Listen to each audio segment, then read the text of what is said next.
Bismillahirrahmanirrahim. Assalamualaikum warahmatullahi wabarakatuh. Segala puji bagi Allah, Tuhan semesta alam. Shalawat dan salam semoga senantiasa tercurah kepada Rasulullah Muhammad sallallahu alaihi wasallam, keluarga, sahabat, dan seluruh umatnya yang mengikuti beliau hingga akhir zaman. Hadirin yang dirahmati Allah, hari ini kita akan membahas sebuah tema yang sangat penting dalam kehidupan seorang muslim, yaitu meraih khusyuk dalam solat dengan memahami solat lebih dalam.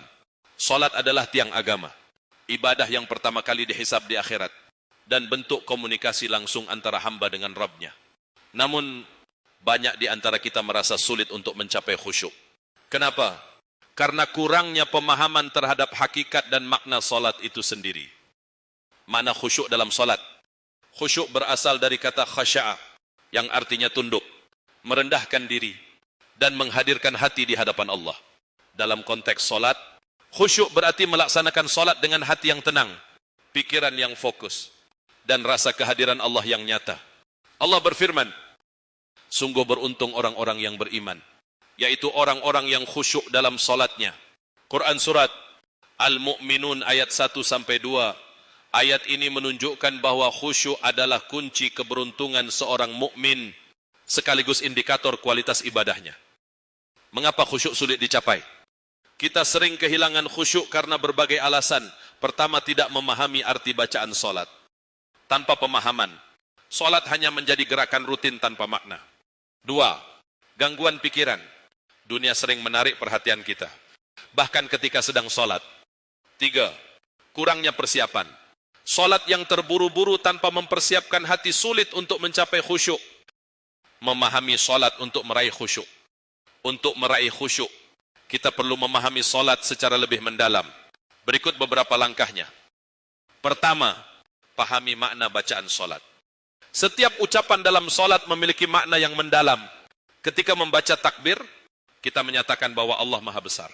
Ketika membaca Al-Fatihah, kita memuji Allah, memohon petunjuk, dan menyatakan ketergantungan kita kepadanya.